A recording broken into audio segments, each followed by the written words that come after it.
or good evening. Thank you so much for coming to Medium Day, Global Worldwide, the takeover. My name is Adrienne Samuels-Gibbs, and I am the Director of Creator Growth here at Medium. I'm also a writer, and I'm so pleased to see you, and I'm so pleased to be leading this discussion today with the Ellen Powell. Please say hello virtually or however you want to.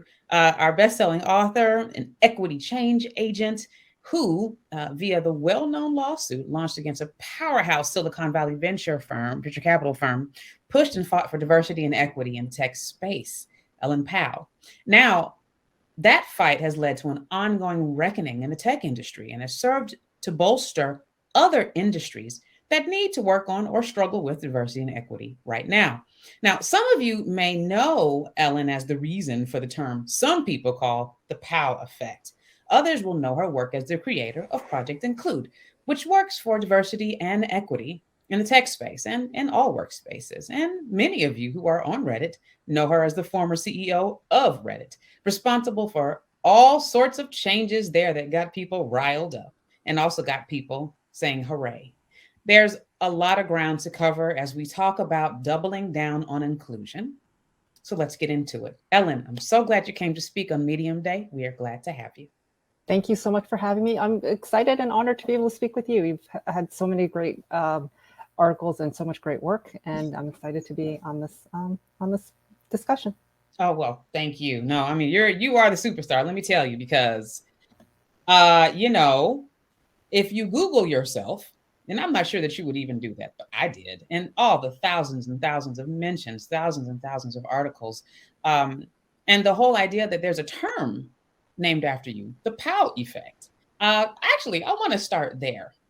Uh, do you approve of this term? And what do you think of becoming a term on the internet? I've never thought that I've had the power to approve anything that goes on the internet. I think it's kind of got its life of its own. But, if it means that it's like giving people courage to speak up and to kind of exert their own power and to take more control over what's happening to them, yeah, I think it's great. I think it's, I hope it is causing people to understand more what's happening to them and to take action to try to change things better, more for themselves or for others. Mm-hmm.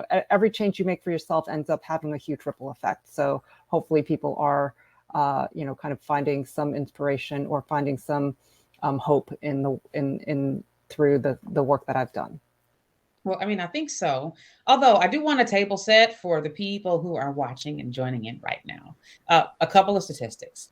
In 2020, women led 2.4% of Silicon Valley's top 150 companies by revenue. And that's according to a report by law firm Fenwick and West. Also, in 2022, a PitchBook study found that venture capital monies that went to women-funded startups had gone down to about 2%. Those are interesting statistics. At the same time, it seems like women are the whistleblowers, like Anika Navarali, who worked at Twitter as a senior employee in content moderation, or Timnit Gebru, the leading researcher on the ethics of artificial intelligence, who blew the whistle over at Google. Why is it that, what, given these statistics, what grade would you give the tech industry right now in terms of diversity and inclusion? And is it any different from when you had filed your lawsuit? Well, there's definitely been progress, but I mean, it's coming from, I'd say we're kind of at a 0 when I filed the lawsuit, and maybe now we're at a 2 or a 3. I mean, there is a lot of work that needs to be done. Anika and Timnit, they've had their careers sidelined for speaking up when they should actually be rewarded. I think the whistleblowers are disproportionately, who sacrifice the most, are disproportionately Black and some Asian. A lot of there have been a lot of lawsuits from Asian women. So the women are kind of leading the way, but it's disproportionately on the shoulders of women who are Black, brown, Asian. And all, I think that's because they can understand what's going on better, because you end up having both types of discrimination and sometimes even more discrimination. So there's more of a view, and also I think there's more bravery. There's more of an understanding of the change that needs to happen to help the community. Yeah, absolutely. The bravery part, and I can say honestly, as a Black woman, as a writer, and also as a person who works at a tech company, Medium's a great place to work for. It's interesting though, being in lots of spaces where the moderation isn't as great as it is where I work, and it's just interesting. And so, we can get into some of that later, because I'm sure maybe people in the audience have seen a bit of this in their walks. I want to start on. I want to go into like the helpful note. You created Project Include, and what I think is really interesting is that you have this whole report there on hiring, and I thought it was super interesting that one of your recommendations for companies was to not hire for that personality fit, to not say, what was the question? Would I take this person out for a beer? To find any other question besides that one. I wonder if you could talk a little bit about how that could help improve diversity and equity numbers. Yeah, I think those, maybe not intentionally or maybe subconsciously, those types of questions like, oh, would I want to be stuck in an airport for 12 hours with this person? Would I want to grab a beer with them? Would I be excited to see them at 3 a.m? Right? Those are kind of coded questions to say, like, do they seem like me? Are they part of my tribe? Are they, and which ends up being, are they my demographic? Are they my race? Are they my gender? And, and that's highly problematic. I don't want to be with anybody for 12 hours in the airport, right? Like I want to get home. So there is no person who's going to make that a better experience unless they can fly the plane and get us home. So there's, like, does that situation ever come up? I've never been stuck in an airport for 12 hours with a coworker. And, I've never, been, and at 3 a.m, I don't want to grab a beer with somebody. I want to finish the work and, and kind of go hang out with my friends. But there is this idea that we have to be best friends with our coworkers. That doesn't really happen in real life. You may become friends, you may marry a coworker, but it's not it's not a great culture if like that you're only hiring friends and they all have to behave a certain way. They all have to play ping pong. They all have to drink beer. You have to do everything together. You need the diversity of perspectives, diversity of experiences, the diversity of backgrounds to really help build a better product and to bring the best ideas and to come up with the best solutions. Yeah. And the beer thing is hard. I don't even drink beer. Like that. Yeah. I mean, go off, drink all the beer you want. I could go have a glass of wine with you or a cup of tea. So it's interesting the questions that get asked in that regard. So I do want to ask about generational differences with how women and how you've observed people of color dealing with all these issues historically versus now. And I think there is a generational issue, to be clear. Gen X versus other younger generations deal with this very differently. Have you noticed any generational differences with whistleblowing or with bringing stuff up to HR or to your manager? What are you seeing in your research?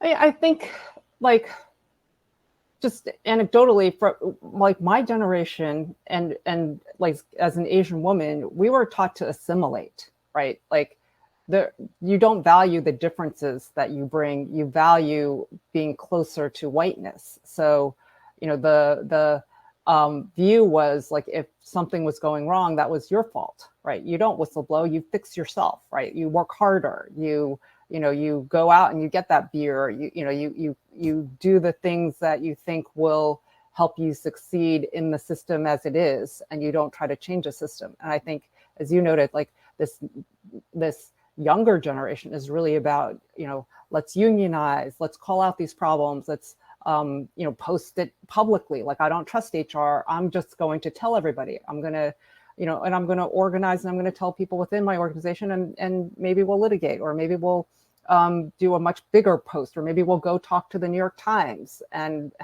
try to get a whole article, because now there are 5 of us. So there's much more communication, and there's much more an acceptance that this is a problem. And I think that's a very different thing than when I came out with my lawsuit. People didn't think there was a problem in tech. They're like, well, if there was a problem, there wouldn't be so many people in it, right? We would know. Like it's a meritocracy. It's, you know, all of these things because nobody had spoken up, right? But then once the stories started coming out, you realize, wow, there's a huge problem, and it's prevalent across, you know, across venture capital, across tech companies, across, you know, so many different tech companies, and across all the different organizations within a tech company. But that's a change where now people have a different attitude towards people who whistleblow. It's still not everyone, but I think there's more of a understanding and a willingness to believe the whistleblower on first, when they first tell their stories, instead of trying to take them down and calling them a poor performer. That still happens, but it's, I think the you know, majority of people are now believing it from the get-go because they understand there is a systemic problem. That whole term, hashtag believe women, you know, the whole Me Too movement, all of this is interestingly enough related. I think as history researches all of this, they'll see all these many tentacles that connect all of these things. And you know, on that, can we talk about gaslighting? Because I read your book, and I also read the New York Times articles about the entire lawsuit, you know, then and again recently. And how did you deal with people telling you that you made it up or you misinterpreted weird sexual things? How did you deal with that? And what advice do you have for women now who may be gaslighting themselves? Oh, it's hard because you're trained to gaslight yourself, right? You're trained to want to belong to the workplace, and you're trained to, you know, want to believe like what people tell you about, you know, how you need to be better. At least I was. And that, so it took a long time before I finally realized, wow, this, you know, all of these problems that I'm experiencing, it's also happening to the other women in my firm, and it's happening to all of them. And, you know, all of a sudden there was a round where almost all the men got promoted and none of the women got promoted. And we had, like, on average and almost individually, like more work experience, more experience at the VC firm, more education. And it was just shocking to me that not a single one of us got promoted and almost all of the men did. So that was a clear signal to me that, okay, now, like, we're all being gaslighted. Like, they can't tell me I'm not loud enough and then tell her she's too loud when we're not that different in how we are presenting. Like, there's just no way for us to thread this needle and get promoted because the feedback is so incoherent. And so, you know, and it's just designed to prevent us from moving forward. So that kind of wake up call was seeing the systemic nature of the problem. And then, and then just kind of realizing, and then starting to talk to people, and then realizing, okay, it's not me, and then just holding on to that throughout the rest of the trial. I didn't get faced because I did so much work beforehand. Like, I didn't decide, oh, this is bothering me, I'm just go sue. Like, I talked to a bunch of lawyers, I talked to women who had sued their investment banks, I talked to, you know, different, just a whole wide range. And I kind of looked at all of the facts and my experiences. It also, once that kind of reality hit, then you look back and you're like, oh my God, all of these things were so problematic. And I've been gaslit on so many different things. And it's kind of like an awakening, and or kind of like a focusing of seeing the facts and the truth. And throughout that time period, I was able to just hold on to the fact that I knew I was right. Like, I knew there was this problem. I knew I was right. They had done so much, you know, gaslighting before that then I could just, like, you know, it's just more of the same. So it wasn't that bad. The press, it was really hard. It was hard to read about how horrible of a person I was to the reporters who reported on me, and to see, like, a lot of people I knew kind of say negative things about me without knowing any of the facts, without having talked to me. But I also understand, like, that's the way the system works, right? They have, like, the relationships with the press, they have the relationships with the arbitrators, they have the relationships, you know, and the influence and the power. And that's what, you know, happens when it's so one-sided. Yeah, I mean, and that's the thing, that whole ultimate gaslighting, as they say, you know, that was, it had to have been tough. I could only imagine what I've gone through on Twitter saying things. I could not imagine, the and continued, media coverage. Do you think so for people who have to deal with these things now, if you're at a workplace where perhaps the employer does not believe racism exists, or perhaps they do believe in meritocracy and think that your 5 degrees have no merit compared to their one, what can a person do using data to uh, bolster their case, to preserve their space, to possibly even get a raise? Any advice there? I think, now people are much more willing to share salaries, and there's a pay transparency law. I think going and trying to gather as much of that data would be helpful, right? Then it's like, okay, I'm doing the same job as this person, but they're getting paid twice as much. Like that kind of data is really hard, and legally it's very problematic for a company. So kind of getting that data is helpful. I think it's hard, often the best solution is just leave and find a place that actually values you. Like otherwise, sometimes it's like this person just doesn't see me as an equal, right? Or this person just doesn't see me as suitable for a management position because they're just not used to seeing people like me in that position. And there's nothing I can do to change that. Like I've gone through every single obstacle that they've put in my way, and they just keep adding more obstacles, and it's becoming clear like they just don't want to promote me. So how do I convince them? Either I switch a group, or I switch to another company, or I need to find somebody who, or find some kind of support at a higher level that might help me get promoted, or at least get a fair chance. And that sometimes it's not possible if you have a very small organization, or if an organization is not very fluid. Right. It's like, that's interesting. I've heard before some people say, some great career advice. If things are untenable, you must move on. It's interesting and it's hard, but you made that decision and you ended up making history and also creating Project Include. So tell me about how Project Include is influencing. I don't know. Are you all an equity influencer? Can we steal a term from Instagram? Oh, I don't even know that term. I'm not on Instagram that much, so. So how are you all helping to push this idea forward that equity is actually good business? I mean, I think there's so much data out there. Like so many people have done so much work to show that, if you have more diversity on your board, if you have more diversity in making a decision, if you have more diversity in your executive levels, like you end up with better financial outcomes. We try to give people the tools to make the change. So, our assumption is like, if you've read any of the data, you should want to change. But for some people who have the right intention, they just don't have the right, they may feel bad about themselves. Like, oh, I don't want to admit that I don't know how to do this. I don't know how to do this. And it makes me feel like maybe I'm racist or I'm sexist. So they get kind of stuck. And our goal is like, let's just give you all the information you need on changes that you should make, on how the problems manifest, on how you can prevent these problems, how you can, and what these problems look like.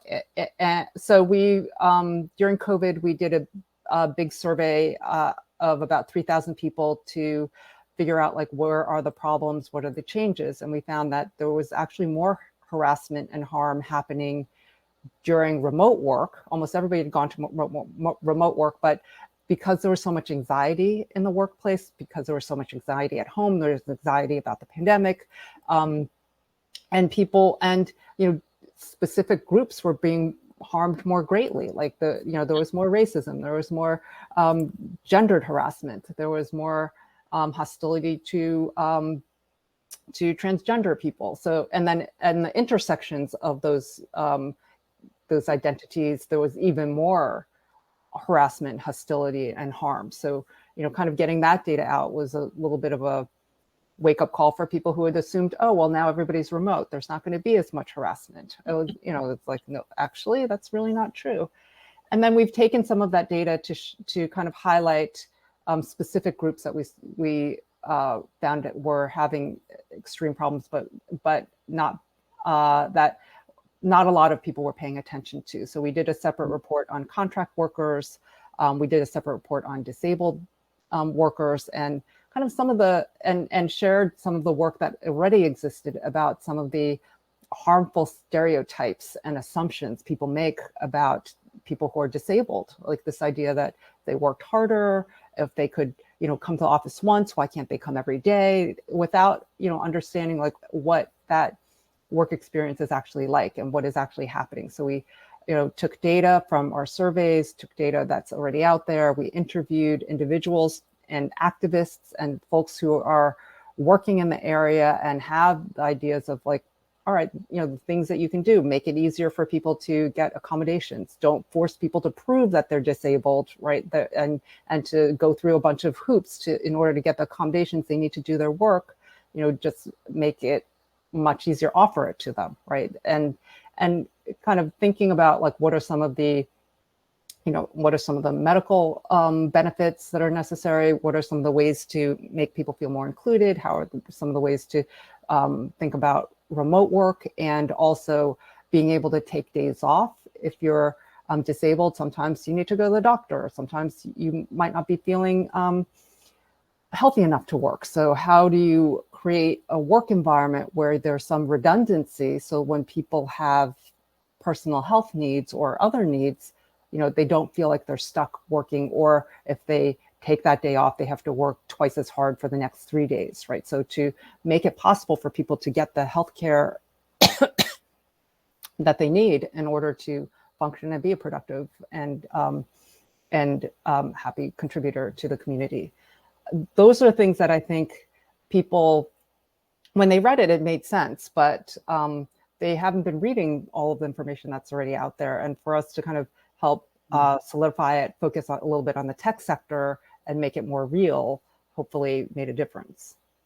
Right. You would think, but I know, I know that there's always the whole, if you take some time off, then you do have to work 3 times as hard when you get back, because people will assume that you're not doing any work or that you didn't do as much work as they did. It's interesting where those things come from.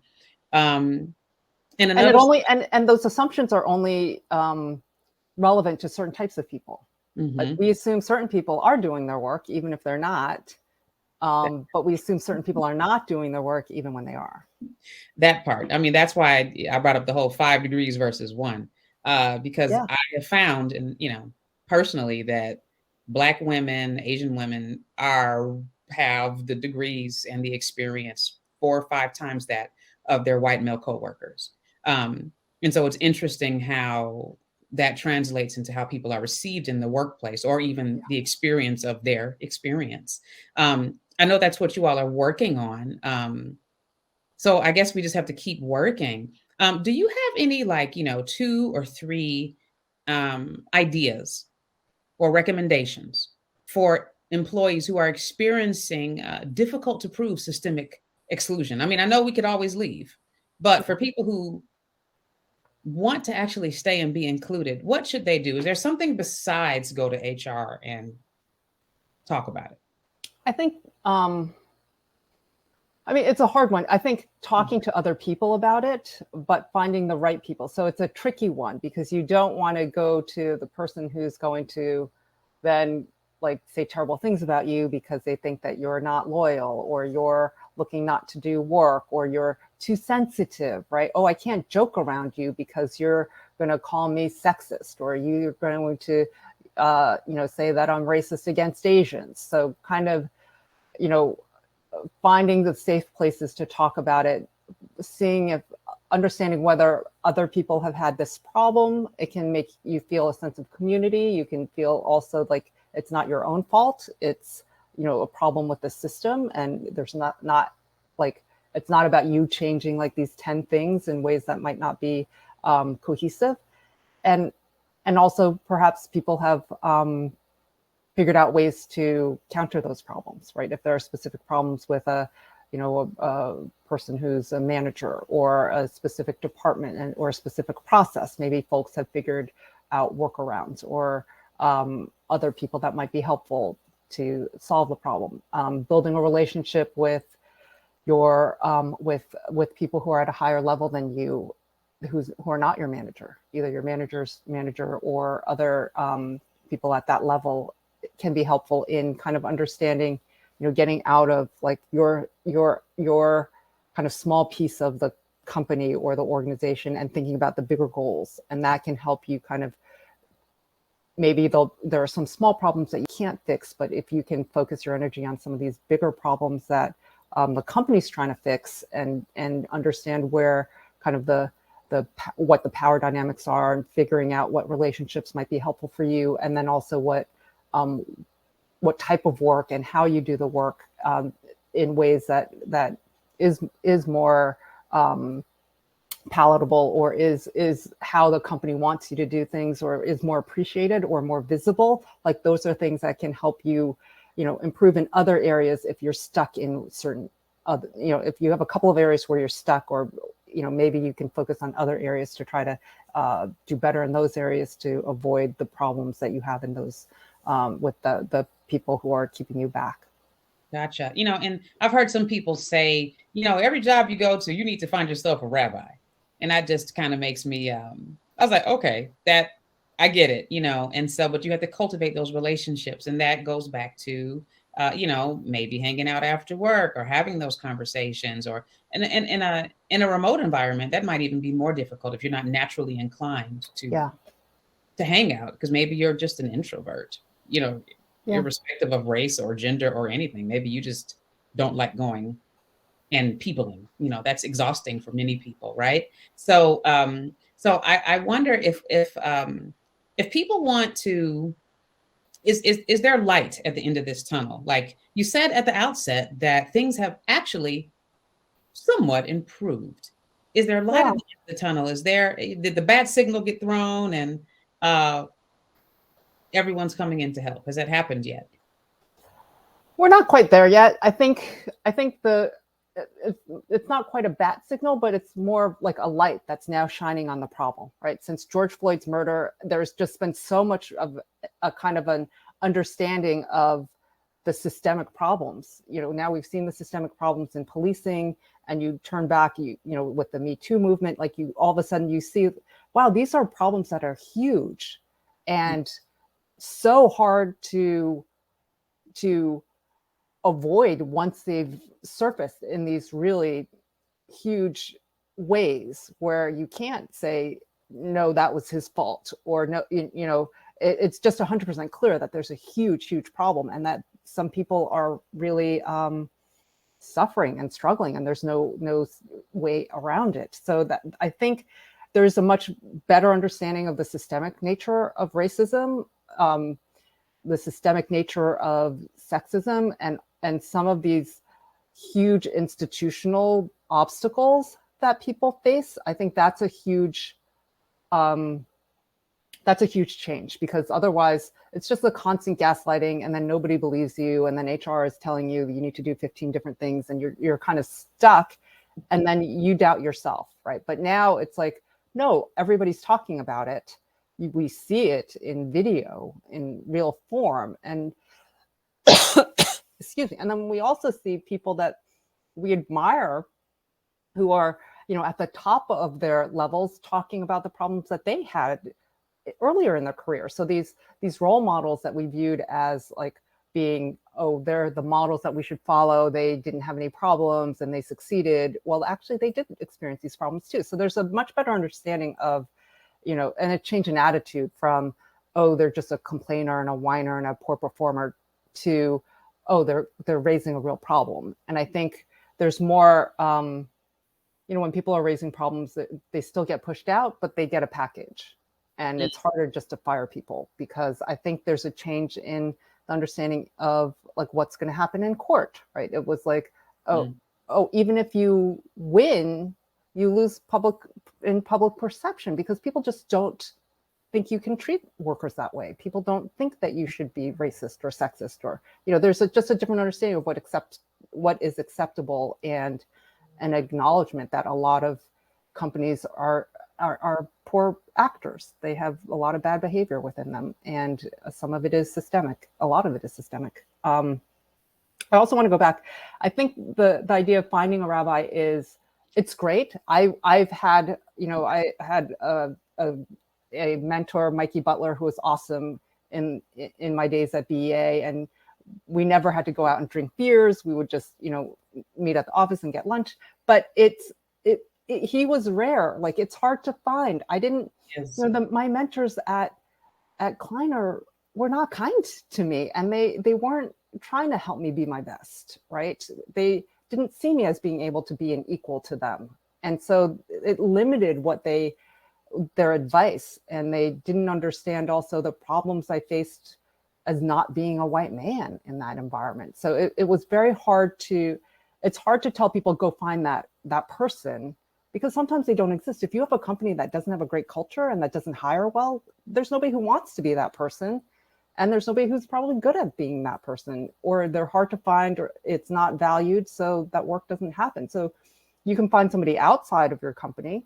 You can find, they might not be like above you, but they're your peers, like your, classmates from school, or your people who started with you and maybe have moved on to another job. But to, you have to be more broad in how you understand what a rabbi is, because there is that, we don't have an apprentice system anymore. And also the people who get chosen to be mentored often don't look like us. Right. People choose. Yeah. I mean, that's, I'm glad you said that, because it's an interesting thing to look for a rabbi, because they have, part of mentorship is the person has to want to mentor you.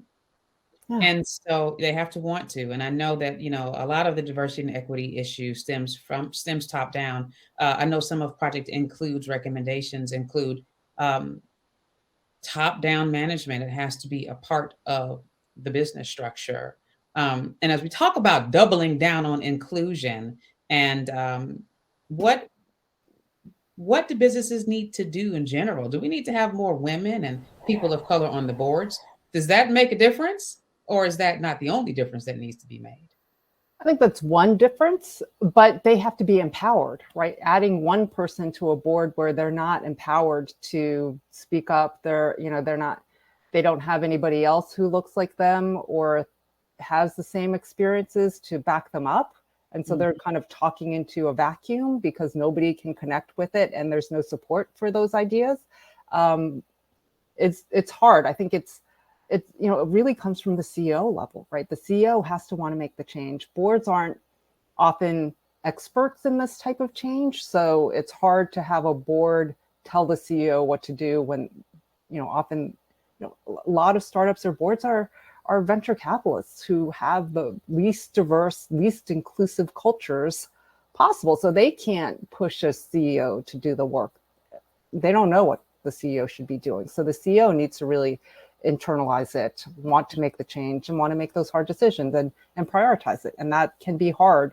And sometimes you're actually, I heard of a CEO who's actually fighting his board to be more, he wants to be more inclusive, but his board doesn't value it and doesn't prioritize it and wants, focus more on other activities.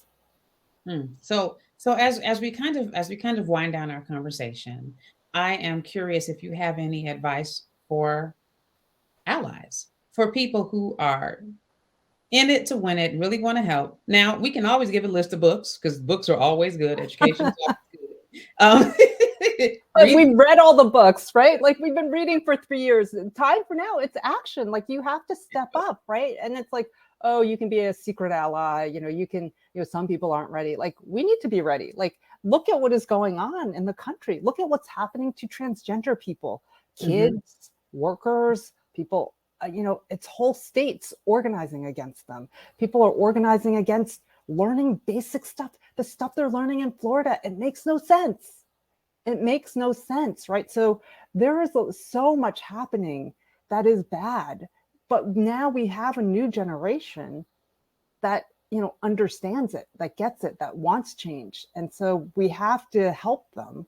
And we can't just say, oh, let's wait for that generation. Like they're at the bottom of the, of the hierarchy, and they're not going to be able to influence change for decades possibly. So we need to kind of get out of our own comfort zones and say, all right, I'm going to speak up. I don't think that makes sense. Or I'm going to organize at my level to counter this proposal or to push for this additional resource or to change this process. But it's kind of waiting for things to happen. Like it's not working. Like we're sitting around and waiting and the change is so slow. Like people need to really take it into their hands and say, hey, now's the time. There is no other time. Like we got to get there sooner because so many people are being harmed.